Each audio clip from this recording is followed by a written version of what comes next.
Ketika Sekar sedang membaca buku sendirian di taman, seorang pria asing tiba-tiba duduk di dekatnya dan berbisik, "Pura-pura jadi kekasihku. Kamu sedang diawasi. Apa yang sebenarnya terjadi?" Sebelum memulai ceritanya, jangan lupa klik subscribe dan tuliskan di kolom komentar dari kota mana kalian menonton. Sekar menyesap udara sore yang membawa aroma dedaunan basah. Di sela-sela hiruk-pikuk kota yang tak pernah tidur, taman kota ini adalah satu-satunya pelabuhan sunyi. 5 bulan sudah ia menjadi anak rantau di kota yang asing ini, bekerja sebagai editor naskah di sebuah kantor penerbitan kecil. Setiap hari, tepat pukul 4 sore setelah jam kantor, Sekar akan berjalan kaki sebentar menuju taman terdekat. Di sana, di bangku kayu, ia akan mengeluarkan buku yang sedang dibacanya. Ia akan membaca hingga jam menunjukkan pukul 5:30. Namun, sore itu terasa berbeda. Sekar sedang tenggelam dalam babak klimaks novel yang dipegangnya. Ketika ia merasakan pergerakan di sampingnya, seseorang baru saja duduk. "Pura-pura jadi pacarku." Sekarang, suara itu berbisik, rendah, mendesak, dan begitu dekat hingga Sekar bisa mencium samar-samar aroma mint dan keringat. Ia terlonjak kaget, nyaris menjatuhkan bukunya. Ia menoleh perlahan. Seorang pria mengenakan kaos olahraga abu-abu dan celana pendek selutut duduk merapat dengannya. Wajahnya dipenuhi keringat, seolah ia baru saja menyelesaikan lari maraton. Namun matanya, meskipun tampak panik, menatapnya dengan intensitas yang aneh, seolah memohon agar ia percaya. Sekar kebingungan. Skenario apa ini? Apakah ini hanya lelucon? Atau mungkin modus penipuan baru? Ia hendak membuka mulut untuk bertanya, namun pria itu tidak memberinya kesempatan. "Sayang, kenapa kamu diam saja? Kamu tahu, aku lari sejauh ini untuk bisa bertemu denganmu," kata pria itu dengan suara yang lebih keras. Kini terdengar ceria dan penuh perhatian, kontras dengan bisikan sebelumnya. Tangannya dengan luas meraih bahu Sekar. Sekar merasakan detak jantungnya berdebar kencang. Ia tahu ia harus bereaksi, namun otaknya terasa membeku. Ia menoleh ke belakang, mencoba mencari tahu siapa yang dimaksud diawasi oleh pria asing ini.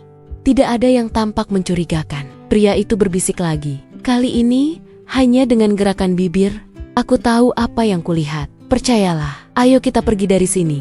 Tanpa menunggu persetujuan Sekar, ia berdiri, menarik Sekar dengan lembut namun tegas. "Ayo sayang, kita harus segera pergi." Sekar terpaksa menurut. Langkahnya terhuyung-huyung saat pria itu membawanya keluar dari taman. Bergerak cepat namun tidak tergesa-gesa. Tubuhnya tegang, waspada terhadap setiap tatapan atau langkah kaki di belakang mereka. Siapa pria ini? Dan mengapa ia harus terlibat dalam drama yang sama sekali tidak ia mengerti? Mereka berjalan sekitar 100 meter, membelok di sudut jalan yang lebih ramai, dan berhenti di depan sebuah kafe bergaya vintage. Di dalam, mereka memilih meja yang terletak di sudut, tersembunyi dari pandangan luar oleh tirai tipis dan rak buku. Setelah duduk, pria itu melepaskan kelegaan yang begitu nyata. Ia menghela napas panjang, bersandar ke kursi, dan mengusap wajahnya yang basah oleh keringat. "Baiklah, aku rasa kita aman di sini," katanya. Suaranya kembali normal, tidak lagi penuh kepalsuan yang manis. Sekar memandangnya dengan tatapan tajam. "Siapa kamu? Apa maksud semua ini? Aku tidak mengerti." Pria itu mengangkat tangan, menyela dengan gestur memohon. "Aku tahu ini sangat aneh, dan aku minta maaf. Namaku Abi. Aku sedang jogging ketika aku menyadari sesuatu yang sangat mengganggu." Ia mengeluarkan ponselnya dan menggeser layar. Lalu, ia meletakkannya di hadapan Sekar. Di layar itu, tampak sebuah foto yang diambil secara buram. Fotonya tampak diambil dari jauh, di sudut taman tempat Sekar biasa membaca. Objek utamanya adalah dirinya sendiri yang sedang membaca dengan santai. Namun, di balik semak-semak, samar-samar terlihat sesosok pria. Pria itu memakai masker dan topi yang ditarik rendah, sehingga wajahnya benar-benar tidak terlihat. Tapi yang membuat Sekar merinding adalah tatapan pria itu. Meskipun wajahnya tertutup, ada intensitas yang jelas dari arah pandangannya. Ia sedang melihat lurus ke arah Sekar. Tubuh Sekar mendadak dingin. Rasa ngeri menjalari tulang punggungnya. Jantungnya berdebar lebih kencang. Dia selalu mengawasi, bukan hanya sekali ini.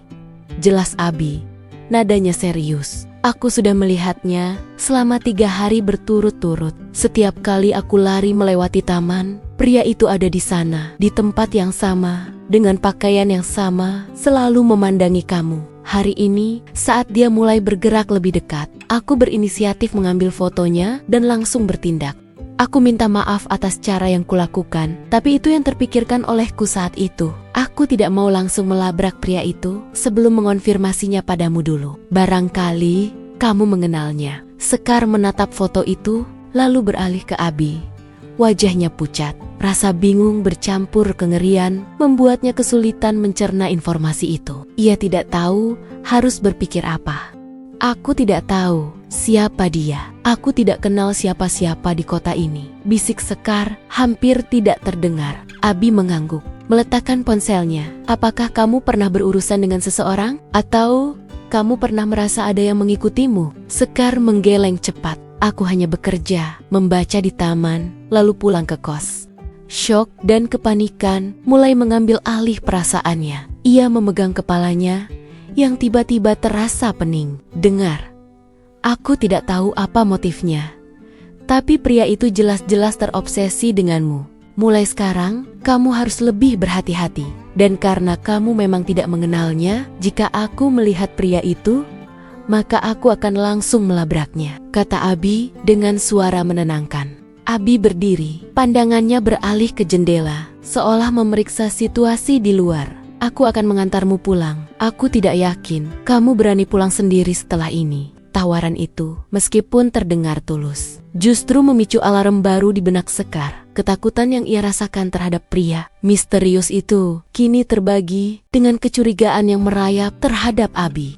Bagaimana jika ini adalah bagian dari rencana? Bagaimana jika pria berkaos olahraga ini adalah umpan, komplotan si penguntit? Logika Sekar menolak untuk percaya pada kebaikan orang asing yang tiba-tiba datang. Tidak, jawab Sekar cepat, menarik diri. Ia berdiri, bersiap untuk pergi. Terima kasih, tapi aku bisa pulang sendiri. Aku tidak mau merepotkanmu lagi. Abi tampak kecewa, namun tidak mendesak. Ia mengangguk mengerti, mungkin menyadari keraguan Sekar.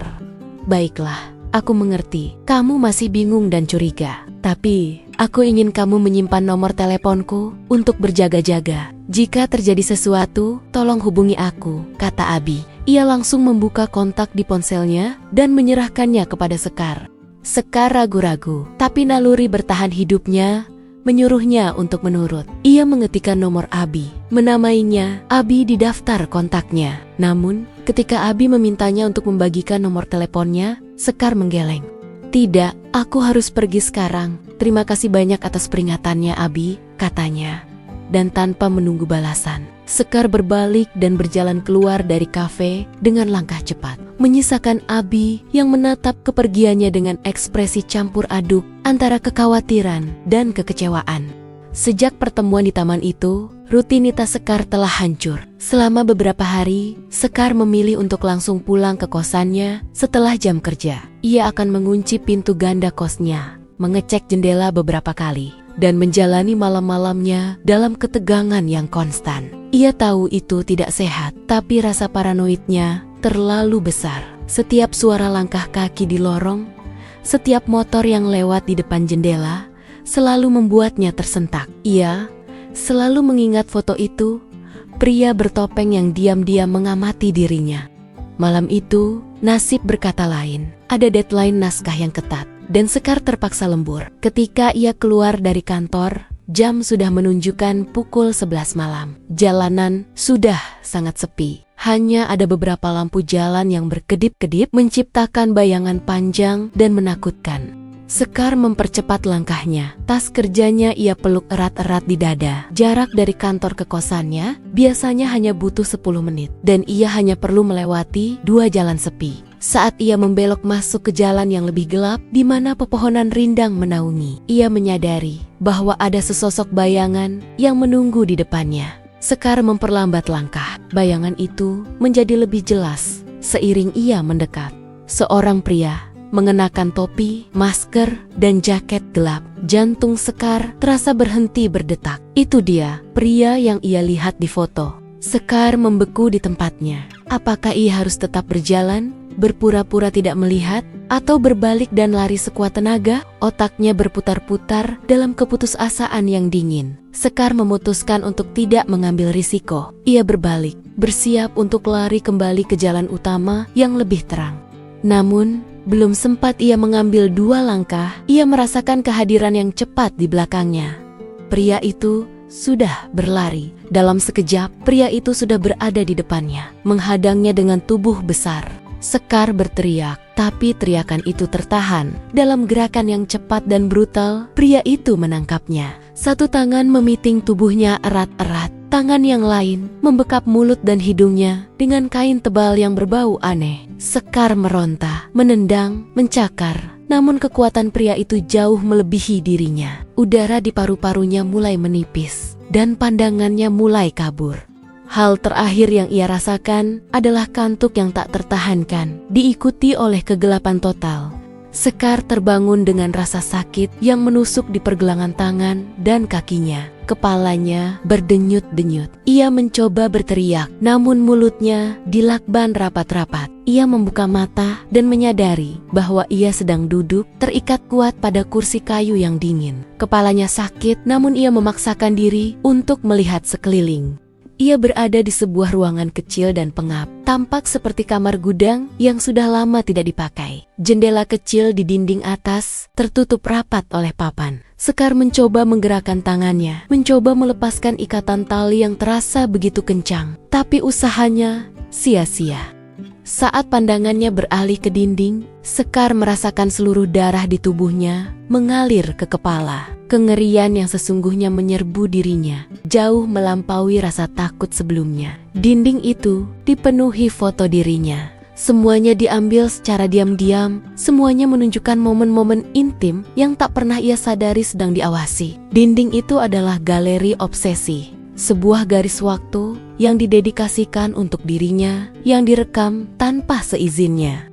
Sekar merasakan air mata panas mengalir di pipinya, membasahi lakban di mulutnya. Ia menangis tanpa suara, takut dan benar-benar merasa putus asa. Dalam tangisnya, matanya tertuju pada sebuah objek di atas meja kayu di sudut ruangan. Meja itu tidak jauh, hanya berjarak beberapa jengkal dari kursi tempat ia terikat. Di atas meja itu, bersinar di bawah cahaya remang-remang, ada gunting besar.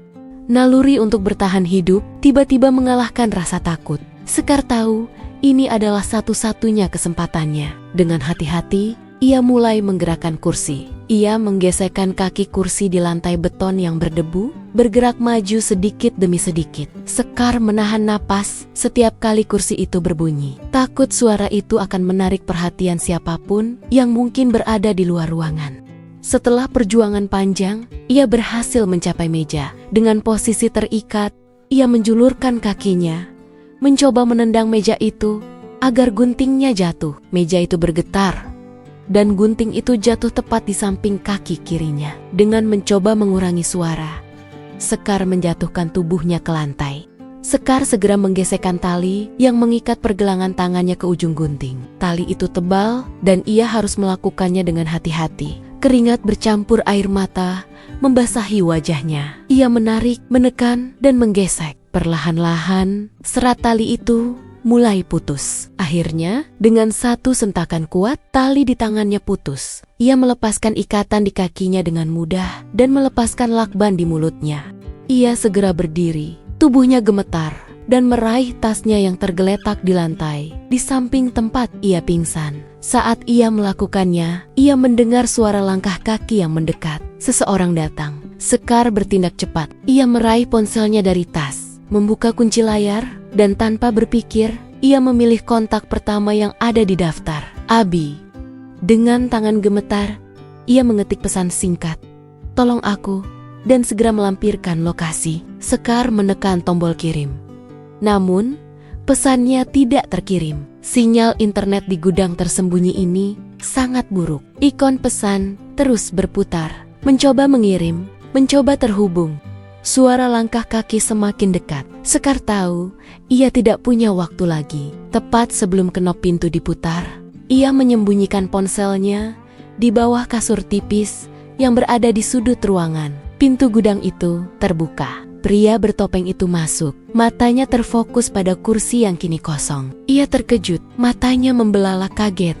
Sekar berdiri tegak. Gunting besar yang tajam ia pegang erat-erat dengan kedua tangan, menodongkannya ke arah pria itu. Meskipun ketakutan mencengkeramnya, ia memaksakan dirinya untuk bersikap berani. "Siapa kamu? Kenapa kamu menculikku?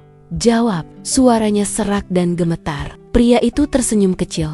"Kamu sudah bebas. Bagus, aku tahu kamu gadis yang cerdas." Ia melangkah maju perlahan, lalu melepas maskernya. "Kamu benar-benar tidak ingat aku setelah semua waktu yang kuhabiskan untukmu?" tanya pria itu. Sekar terdiam, menatap mata pria itu yang kini penuh harapan. Pikirannya bekerja keras, mencoba menghubungkan wajah bertopeng di depannya dengan kenangan-kenangan di kota yang baru ini.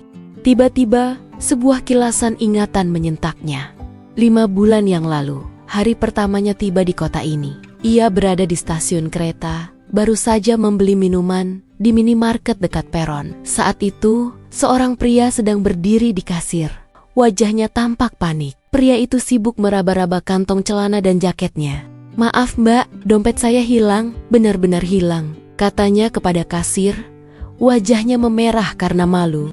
Melihat ekspresi putus asa pria itu dan antrian yang mulai panjang, Sekar merasa kasihan. Tanpa banyak bicara, ia mengeluarkan selembar uang dan meletakkannya di meja kasir. "Ini tidak apa-apa, pakai saja uang saya," kata Sekar tersenyum kecil.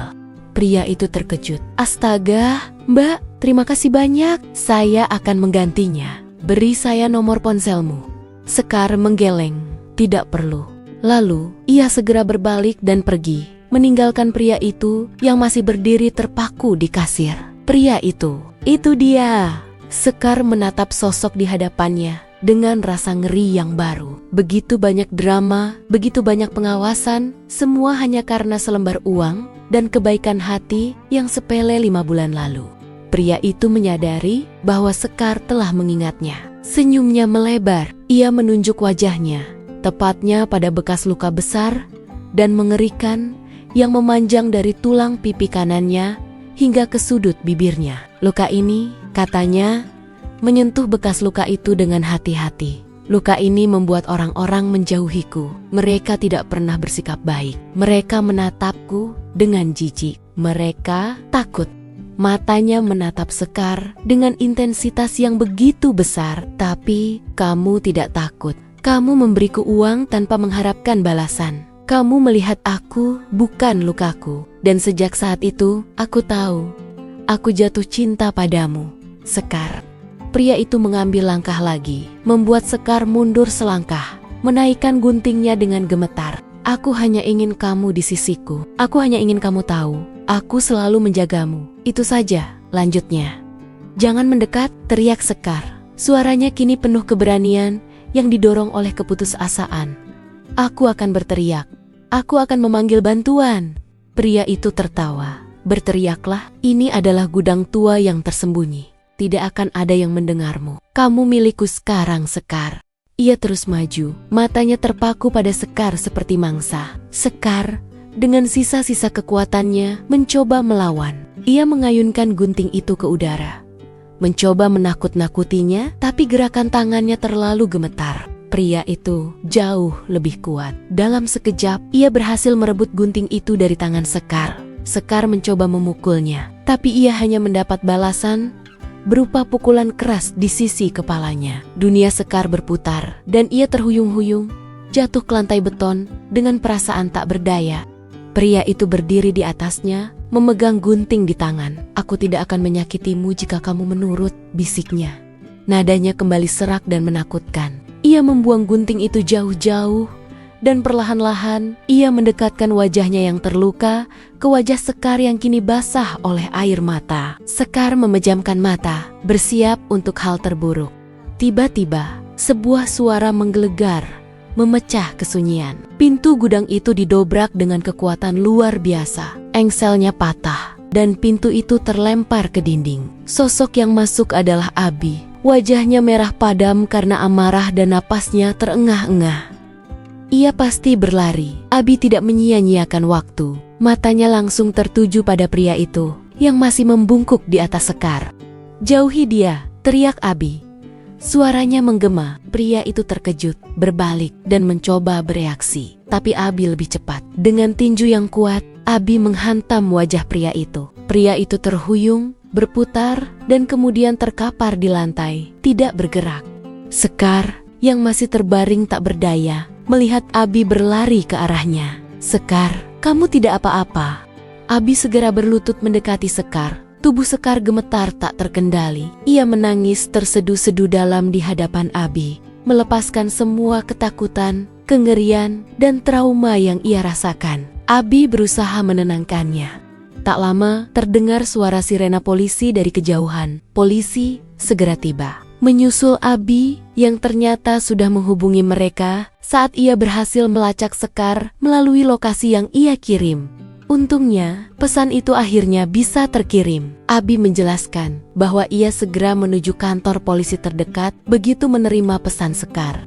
Abi menemani Sekar melalui proses pelaporan, wawancara, dan pemeriksaan medis. Ia adalah satu-satunya orang yang ada di sisi Sekar selama malam yang panjang itu. Di dalam mobil polisi, saat mereka kembali ke kosan Sekar, Abi duduk diam, tapi kehadirannya begitu menenangkan. "Terima kasih dan maaf karena aku sudah berburuk sangka padamu," kata Sekar. Suaranya masih bergetar. Abi tersenyum lembut. "Tidak apa-apa, yang penting kamu selamat. Aku hanya berharap aku bisa tiba lebih cepat." Sejak kejadian traumatis itu, Sekar tidak lagi kesepian. Abi selalu ada. Abi tidak mendesak Sekar untuk menceritakan apa yang terjadi. Ia hanya mendengarkan. Ia selalu mengirim pesan menanyakan kabar, membawakan makanan, atau mengajaknya berjalan-jalan sebentar di tempat ramai, memastikan Sekar tidak sendirian dan merasa aman. Perlahan, rasa takut Sekar mereda, digantikan oleh rasa terima kasih dan perasaan hangat yang aneh. Perjalanan cinta mereka pun dimulai. Sebuah awal yang tidak biasa, lahir dari ketakutan, kecurigaan, dan aksi heroik yang tak terduga, membuktikan bahwa bahkan di sudut kota yang paling sepi, cahaya dan koneksi sejati dapat ditemukan.